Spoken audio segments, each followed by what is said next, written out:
All right. Welcome back to What the Did I Just Read? Where I read books with trigger warnings, and I hear people say, oh my God, I couldn't finish it.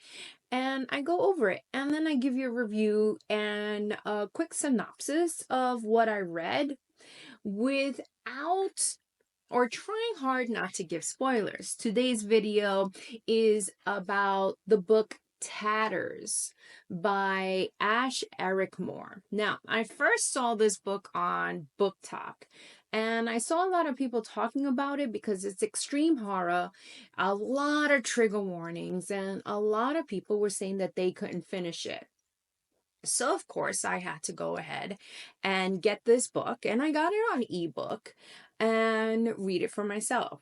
Now, I will tell you, it is a quick read. All right, very, very quick read. And Ecrimore is known for these graphic rights. I personally myself really enjoyed this book, and I look forward to reading other Ecrimore books. So before I go forward in this particular video, I will be reading some of the more descriptive scenes in here. So if you are of a sensitive nature and it's just not for you, which is perfectly fine, then this is not the video you should be watching. As always, I like to start off with a little bit, see if I can find a little bit about who Ecrimore is. I went to his website, and very much like a lot of dark writers, it's very vague. His website does not have a picture of him. It's actually the picture of someone wearing a skull mask. And in the about portion, it says, Ecrimore is a British horror author. He resides in the South in the Garden of England. He writes horror that is sometimes fantastical, sometimes grounded, but always deeply gothic and black with humor. Okay? So let's go ahead and go over the synopsis for Tatters. Now, Goodreads gave Tatters a 2.9. Well, not Goodreads. The people on Goodreads gave Tatters a 2.9. I am personally going to go ahead and give it a 4, but we'll get into all those ratings. So this is the synopsis. Harold is an old school clowner. He does he's a clown for a living. Big in the day, they were standing on the sides of the road scaring the normal folk. But it just doesn't work anymore. Not these days. It's all been watered down and nobody is scared anymore. But Harold wants to bring back the fear. At least that's what Howdy the Magnificent, the clown that has been resident in Harold's head since his school days, and one particular day where he has a silly little accident balancing on the back feet of his chair, says. But when things go wrong in the park, in the middle of the night, Howdy and Harold decide to really bring back fear in a life-changing rampage of gore-soaked vengeance. Consider this a trigger warning for everyone. Yes. Yes, not only is it gory, but he also goes on to explore mental illness, I want to say. Yeah, mental illness. And this book is very much like Joaquin Phoenix's Joker. And we watch Harold fight initially his mental illness. And keyword is initially. And then it's like not quite a slow descent into madness. It's an embracing of his madness, which obviously has been with him since he was in school. And we start off right off the bat understanding that Tatters is not Howdy, Tatters is not Harold. We meet Tatters as the first person that Harold encounters. So what do I mean by that? Harold is hiding in a tunnel behind a certain ledge with a balloon looking to scare a man who is walking his dog. and the dog's name is Tatters. And the dog doesn't even growl at him. And the man looks at Harold, looks down at his dog. He goes, "Come on, Tatters, leave Harold alone." And this is where we start hearing his internal dialogue as to why or how it's no longer the same and how he no longer scares people. So they go to eat, and it's very much a they.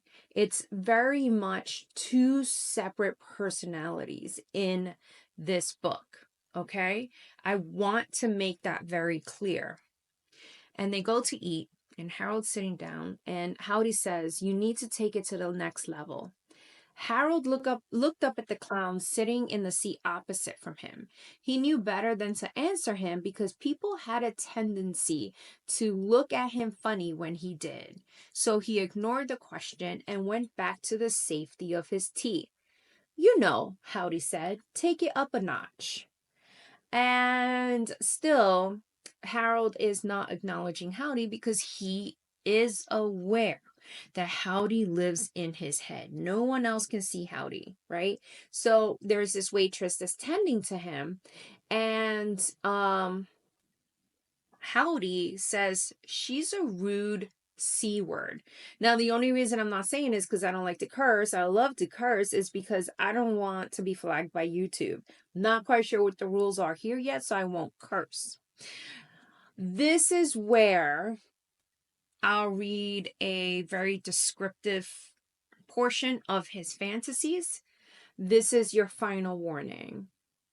Laying her uniform thing torn open, naked beneath, a slit running from her throat down in between her tits, deeper below that after the bone stops, into her stomach, blood pooling out the gash in her guts, up like a slow running geyser and just as warm, her intestines trailing out like the sausage he was cutting into. He tore the uniform open a little more. He couldn't even fantasize about her properly. Too shy he was. His mother had always said so.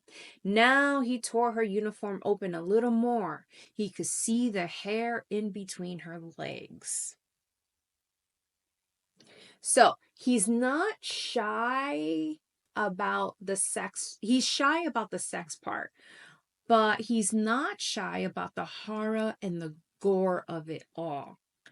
And there's some level of understanding from Harold that he is in fact insane. And this is I feel like this is important to this story, right? Um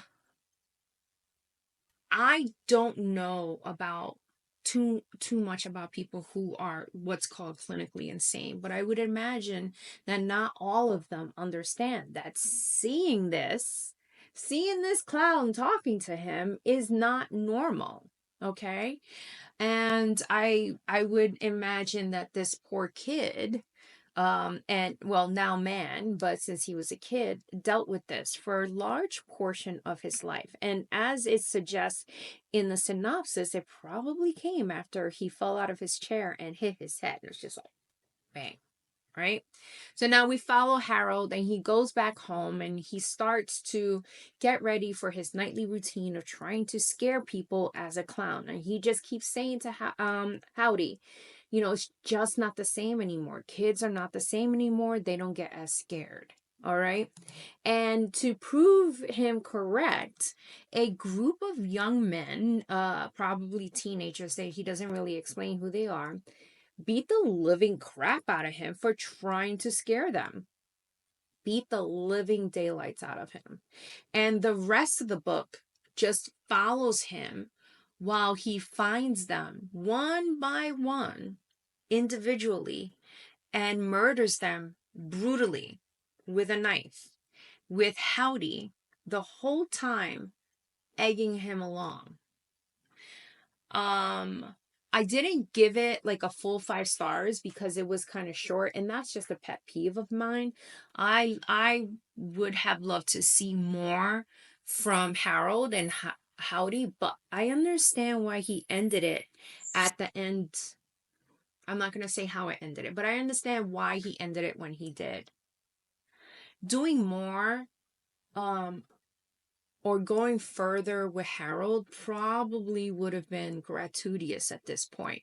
The idea, again, this is my opinion, of explaining all the gore and the details is to explain what Harold is capable of and completely comfortable with, especially with Howdy um pushing him along, helping him along, and that's important. So, ratings. It gets no chili peppers because there is no sex. It gets 5 claw marks. 5 claw marks because there is a lot of blood and gore and in extreme detail. I'm going to give it 3 cringy men, but I'm only going to give it 3 cringy men because I felt some empathy for Harold as he very clearly fought to not follow Howdy initially and towards the end. And I'm going to give it 4 stars. And the reason I'm giving it 4 stars again is because I probably would have preferred for it to be longer, but I do feel like it was almost perfect. All right. Follow me next week for another episode of What the Did I Just Read? And don't forget to enjoy a little bit of the macabre.